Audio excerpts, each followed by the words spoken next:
YouTube，哎对，上面你有没有看到串流金钥有那个 RTMP YouTube 有没有？所以要选服务的伺服器为 YouTube 啊也有念 YouTube，YouTube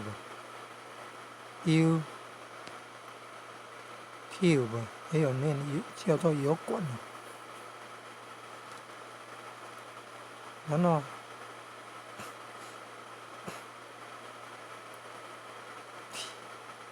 R 是 R， 哎 R 啦，哎呀不，键盘那么小，不容易操作，还有稍微一按就按到别的。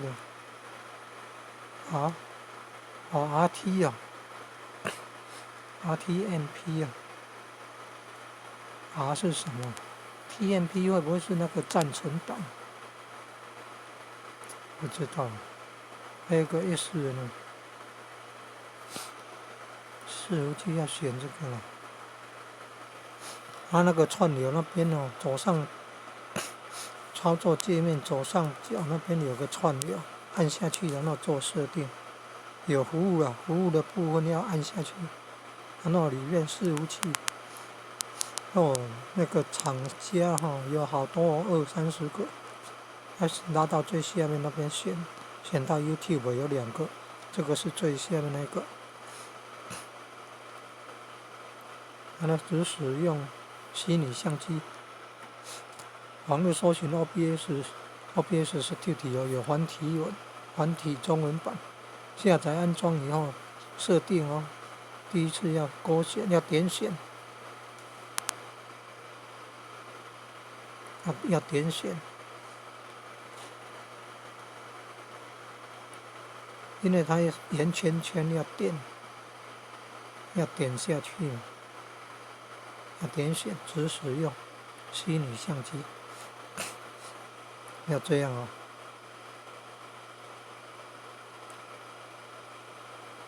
太长哦，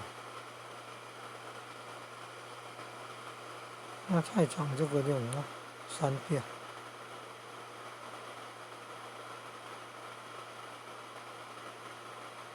这样啊，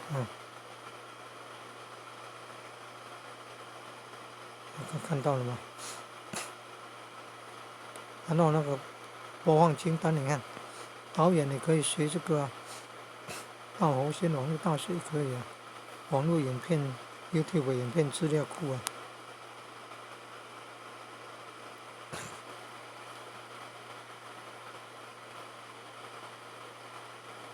网络影片经营、网络资源、艺术欣赏啊，服务庙会影片啊。你看，前面有那个学汉文的了，后面有，你看这个，你有没有看到？这个叫影片缩图啊，影片缩图不一定是第一秒钟出现的画面，可能是在后面，前面是在做那个操作直播的设定，然后你看，先进入自己的频道网页。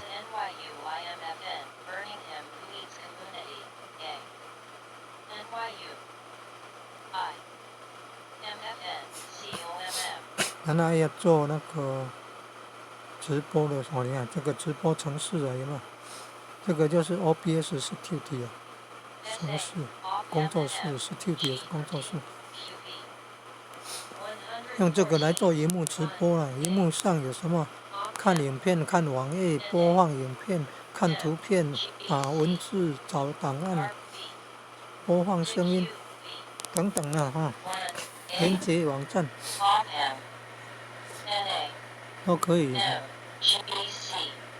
以显示出来，但是那个工作室有声音，然后你这个自己频道的网页又有声音，这样会造成回音啊。所以在观看自己的频道直播的情形的时候，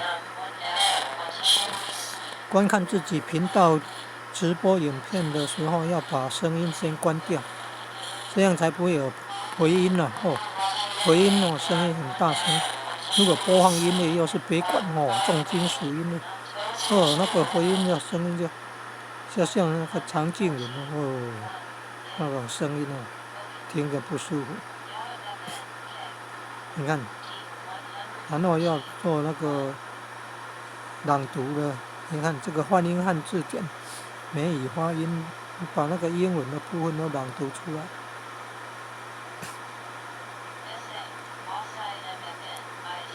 你看遇到那个有符号的文字，它电脑没有办法判断，就没有办法念了，就用问号或者是空白，文字消失，或者是用一个小的正方形，有没有格子有没有？所以这个左边要停，画面要停顿，然后做对照。那这个播放程式叫巴拉波卡，会逐字念的，可以中英文混读。你看左边在念了，左边把它调整为中文的，设计为语言模型是中文的，中文的也会中英文混读，但是英文念出来跟美语发音的不一样像那个尾音变音就不太一样，省略的音也不太一样。然后把那个音量按停，按0按那个静音左边只要让它跑，跟着跑。那怎么能够左右对照呢？这个都要按那个播放键，然后它会轮流播放。比如说右边播放完了，会换左边播放。那怎么知道什么时候要停止播，什么时候要开始念，什么时候要停止念？有没有看到那个文件有加标签书引小于大于之间有个那个引号引号里面有个书本的书，那个是制作资料库用的那个标签。然后结束了这一段话结束了，有没有看到引号里面有斜线，然后书有没有？这个是 ADB 型资料库用的那个标签用语，可以网络搜寻 ADB 型的资料库。然后要开启那个资料库的程式，要用 ACCELON3 ACCELON3 Excellent3.exe 要会制作那个资料库，然后还能够开启，然后能够跨资料库搜寻的结果还可以绘出还可以帮助研究，还可以对照比较那个比如说巴利文的转写字罗马转写字，梵文的罗马转写字，还有英文，它可以输出那个西文的可能有英文有罗马转写字，包含巴利文，还有梵文然后透过那个蒙田翻译机可以翻译出来。那没有办法翻译的可能就是巴利文或者是梵文。那梵文的特色就是有那个符号字比较多，巴利文的符号字好像转写字来说巴利文的符号字好像比较少看到可能还要再研究确认。可以找维基百科全书有研究梵文巴利文的，研究梵文的内容就很丰富要学梵文的可以先到维基百科找那个梵文资料很多很丰富。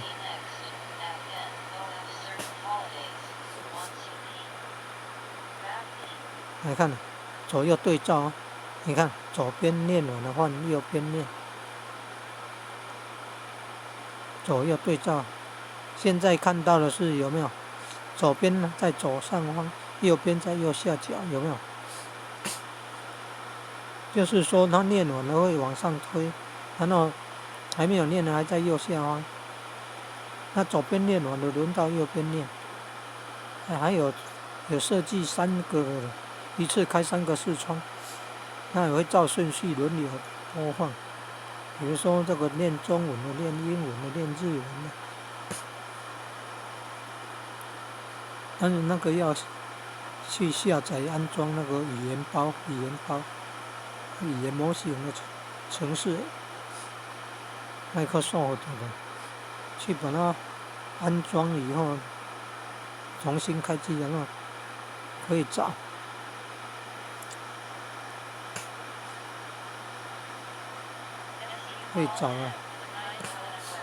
找这个语言模型来播。有没有看到？现在原则上已经左右对照很，有没有看到？原则上已经左右对照了，就是要注意那个符号字啊。按到的是在念的时候，那符号字会消失，但是左边停顿，画面停顿了，它就符号字保留着，所以这样就方便你左右对照。它右边的是美语发音，所以那个标题是美语发音，美语发音有声书，换音汉字典呢，显明换音汉字典。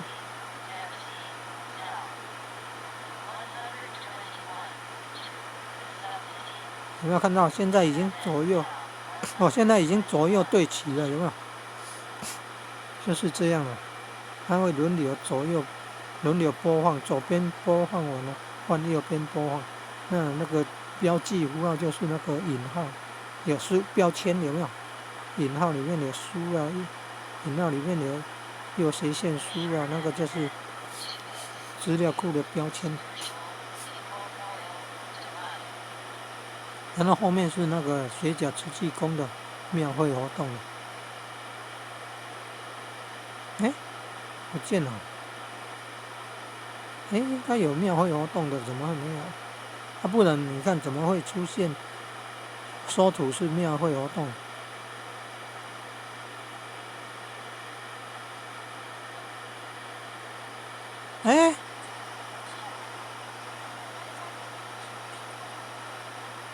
跑掉了。你看缩图会有那个庙会活动，那就是有录进去啊。水饺慈济宫呢，让上白礁，4月30号的，但是呢29号就可以找得到了。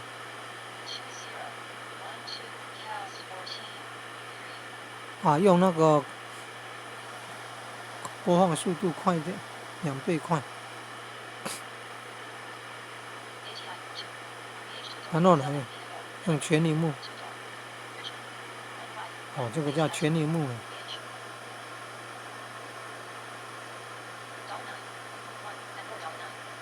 好像练到这里，有印象吗？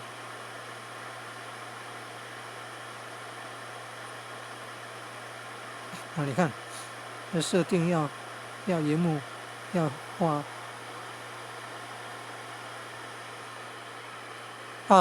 跑掉了。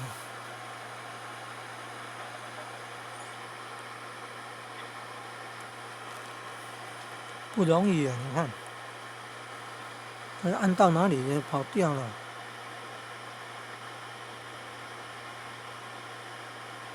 你看这里就是要做那个庙会的，还按那个速度快一点，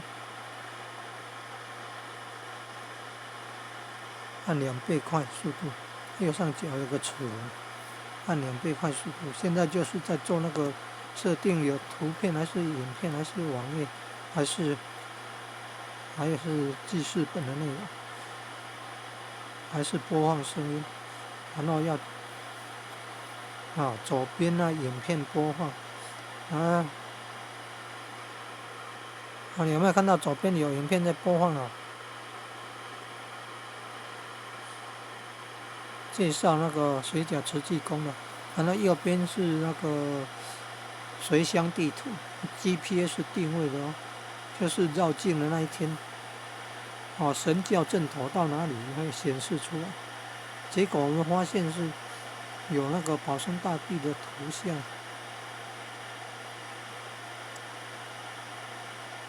注意看到，有没有看到？这个就是啊。不过那个左边那个是先用手机荧幕录影，做成了档案，传到那个桌上型电脑，然后再用播放清单把相关的都放在一起来播放，它会不轮流播放、循环播放。那你看哦，那这个工作室点按那个启动，要启动，右下角那个控制项要点按启动，启动虚拟相机，然后再按那个管理直播，管理直播会出现一个网页，让你填那个标题啊、描述内容啊、简介啊，然后还有点按是还是否为儿童小朋友为儿童创建的影片，点按否啊，点选那个否，然后再按储存哦，按储存以后它会进入直播了，你看这个就是 GPS 定位随乡地图，有没有？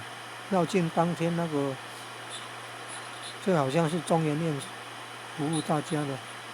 以前哦，那个西港乡的时候就有用到这个 GPS 定位随乡地图，这是几年前的。斜甲乡，不，几年前西港乡就用到这个 GPS 定位随乡地图，好像前2届的西港乡。你看，这个是斜甲乡。通常每一年都有绕境活动，但是因为2020年，全球新冠肺炎非常严重，刚发生还没有疫苗的时候非常严重，所以避免群聚，结果那没有办了，可能是2020年没有办那个绕境，还是网络搜寻再找找看了。2022年没有办了，今年2023年，你看左边那个好像是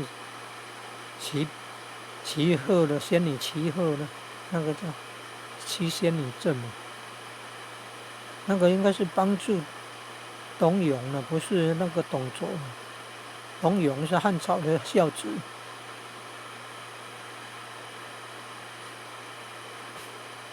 孝子感动仙女来帮忙。民间故事呢，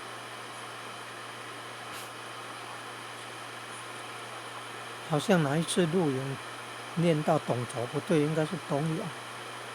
董永是孝子，董卓是东汉末年的坏人。人家那个庙会活动可能是祭拜土地神的设计，竟然派军队把那个庙会的那个活动的人给杀害。你看那个董卓多可恶啊！董卓还害死那个太后了。董卓后来就被谁杀的？是被吕布杀的吗？印象好像是被吕布杀的。吕布是被曹操派人又丢在那个房子上，还是然后好像街道上方，然后丢下那个网子，把那个骑马经过的吕布给网住了，然后才抓到吕布的。那以前看那个电视剧有看到，水饺慈济供奉保生大帝宋朝的名医吴涛是像课本的本，但是不是这样写，它是大小的大下面一个十字架的十，它念作涛。一般的称为叫保生二大帝，像宋朝的。保生大帝是唐朝的孙思邈，据说活了140几岁吧，还是140岁。神医啊，名医，唐代的名医神医叫孙思邈，也有叫孙思表，表现的表，表扬的表。他被称为归空以后被尊称为叫保生大帝。然后宋朝又出现名医吴涛，所以他也被称为归空以后也被称为保生大帝，所以是二大帝，保生二大帝。他出巡绕境的农历3月15之前，今年的4月30号是农历3月11，但是之前已经有先经过闰2月了，3年一闰。你看这个就是在直播呢，荧幕直播。那这个是，这不是当天的事哦，这是预告，预告说4月30号会有直播，他29号就做直播了，有没有？